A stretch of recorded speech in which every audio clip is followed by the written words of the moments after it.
All right, so it's time now for the World Series recap on 880 ESPN, driven by Ramsey Mazda, and we bring in Alex Rodriguez of Fox Sports on their pre- and post-game show. He's doing the show with Kevin and David and Derek. Alex, thanks for coming on. Michael, Don, and Peter, how you doing? Hey, what's up, Michael and fellas? How we doing? We're doing okay. Could you have envisioned before this series started, Alex, that we'd be staring at a sweep tonight? No, absolutely not. And, but the one thing that's glaring is when you look at the Royals and the Guardians, the level of play of the Dodgers, it's so much higher. And both the Royals and Guardians, they both have good cores. They're both young, but it was a comedy of errors. And we talked all along early October that if the Yankees think that they can play pedestrian baseball and still beat the Dodgers in the World Series, it wasn't going to happen, and that's come out to be very true. Now, we could say the Yankees are slumping, Alex, but if you looked at their regular season, there were a lot of dips. There were a lot of long stretches in which they were average, below average, despite the fact that they started 12-3. So is this the real Yankees here, or is this just a slumping version of the Yankees? Well, Don, you've seen it all along. I mean, the Yankees have been a tale of two stories, right? They've been really, really good early, and they were one of the worst teams in baseball for about 5 or 6 weeks. I mean, they were not fun to watch, and this is this version of it at the wrong time.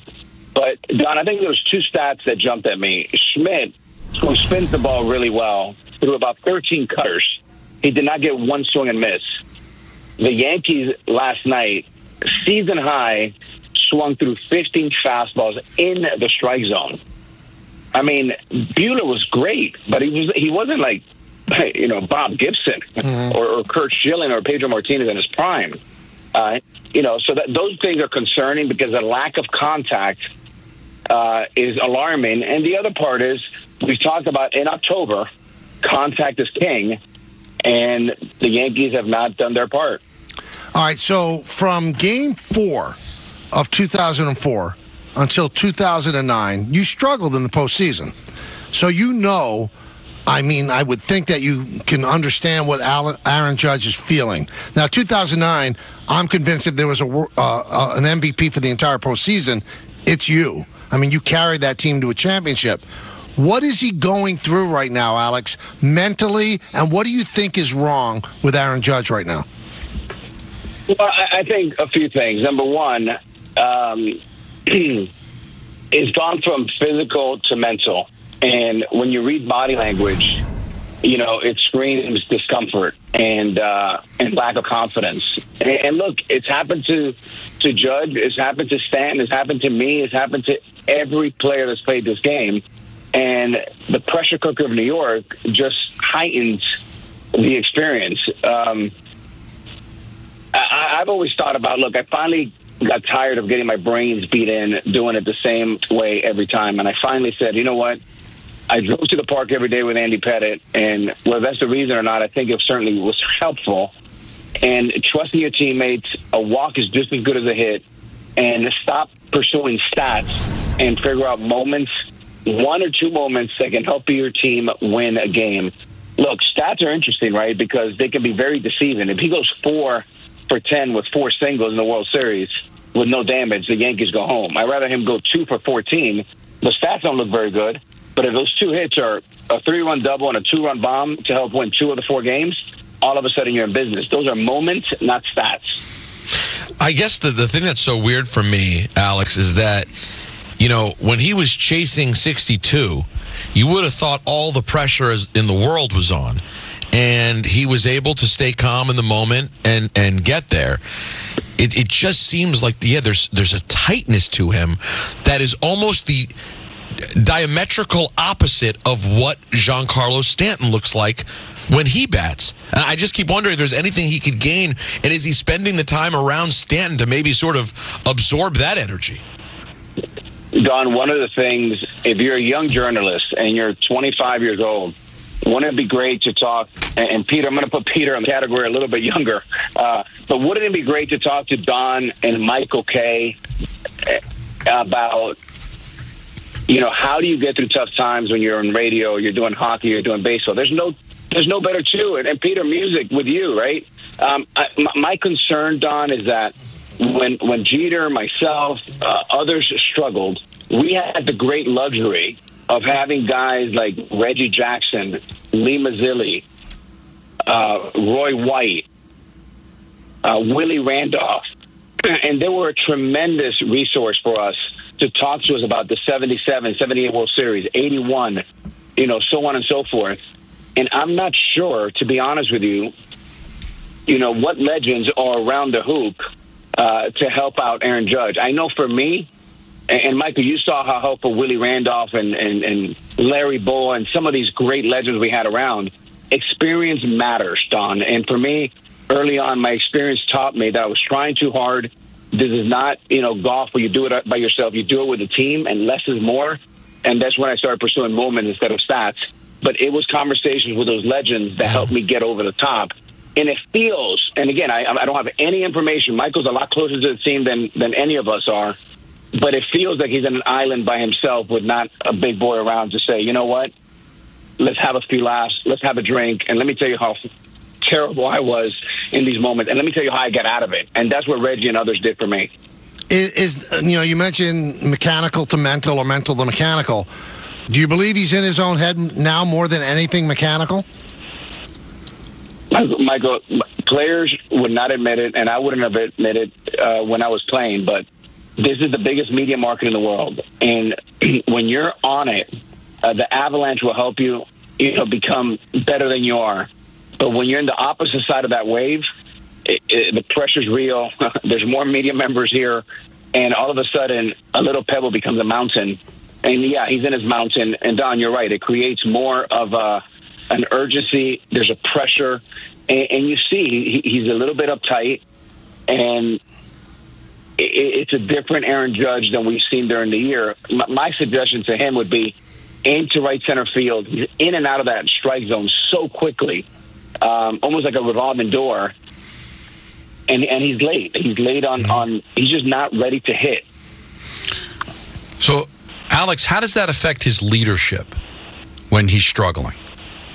Oh, I mean, if you're human, Don, it affects, it's funny. I had dinner at a charity event for firefighters and policemen earlier this week with Mark Messier, who Don, is one of the greatest leaders over the last century. And human beings are leaders, but if you're not doing your part, you're in your head, and you're not walking around with the same swagger and confidence and eye contact in that room. The other side is, even when Fat Joe was out there, Poppy and I were talking about, and Derek, of it looks like they're not enjoying the game, but the game hasn't even started yet. And nobody's laughing, nobody's smiling, nobody's jiving. Look, here's the deal, and we've talked about it, Michael. You heard me say this.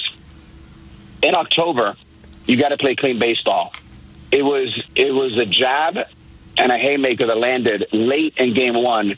The lackadaisical play by Glaber, allowing Ohtani to advance 90 feet and score the tying run, and then obviously the Freeman shot, they still haven't recovered from it. But it's those little things that if you take for granted and you Olay a ball, there's your game and there's your series. It's funny you brought up the Fat Joe aspect, Alex, because I remember in 2009 when Jay-Z and Alicia Keys were performing, you guys were on the top step of the dugout dancing and laughing. It was a completely different vibe. 100%. And even though we were down 1-0, right, that team was so loaded. Michael, that team didn't have any weaknesses. I mean, we had three of the best starters in the game. They all pitched in 3-day rest. It was tailor-made for us. And then around the horn, we had strength in batting average. We had power. We can run the bases. We did not make mistakes, much like this Dodger team. I mean, the Yankees make as much fundamental mistake as any in baseball, and the Dodgers just refuse to beat themselves. I mean, Mookie Betts looks like Roberto Clemente in right field. He makes 3 or 4 spectacular plays a game. Muncy's now looking like Mike Schmidt at third base. Freeman at third. You had Hernandez throwing off Stanton. Rojas has no choice but to send him there. You can't wait for a big 2-out hit. It hasn't happened. It probably won't happen. So, yeah, Michael, all these combination of things, makes you get tight. But let's make no mistake. I mean, the focus is on Judge. But outside of anyone not named Solo and Stanton, the team's hitting under 100. Right. So it takes more than two guys. And Alex, I know that the standard is higher here than it is anywhere else on the planet. But is there any shame at the end of the day to just say, you know what, we lost to a better team. We're just not ready to be champions yet. We'll retool, we'll re-sign Soto, we'll get better. But is there any shame in looking at the 24 Yankees and saying, hey, we were good, but just not good enough?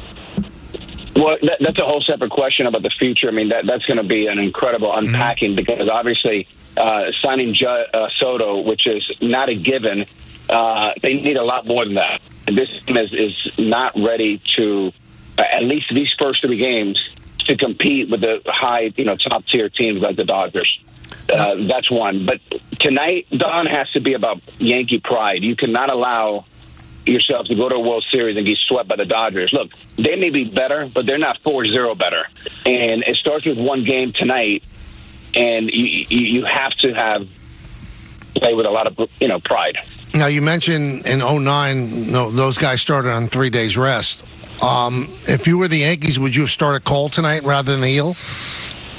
100%. I mean, Heel's a terrible matchup for the Dodgers. He led the team in walks.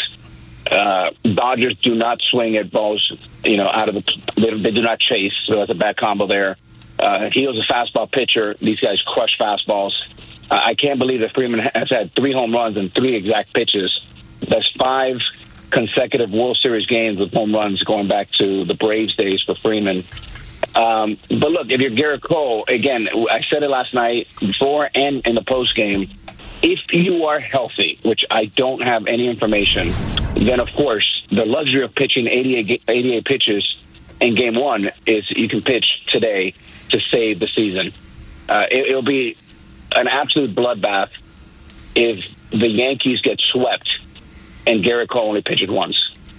He said earlier, he was at the podium, Alex, and he said, we're in the same position we were before game 1. We still have to win 4 games, and that's the way we have to look at it. Is there a proper way to look at it, Alex? I mean, I don't think you were ever down 3-0, but how can a team look at it? Do you just have to, it's the old cliche, take it one game at a time?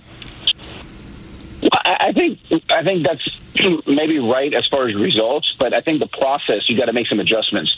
You cannot swing at 15 fastballs in the strike zone and swing and a miss, right? You put absolutely no pressure on the defense. There's no energy in the building when you do that. I think the team has to be ready to hit from the first pitch. I think it took 7 first pitch strikes, fastballs in the strike zone. And all that screams, lack of confidence. You're trying to see the ball a little bit too long. At some point, you got to see the ball and just smoke it, but get that foot down. They were all tardy last night on pedestrian fastballs in the first 6-7 innings. Alex, let's say top of the first inning, Heel walks the first 2 batters. Here comes Freeman, 2 on, no out. Do you pitch to him? You have to pitch to him because there's no outs, and you got to stay away from a crooked number.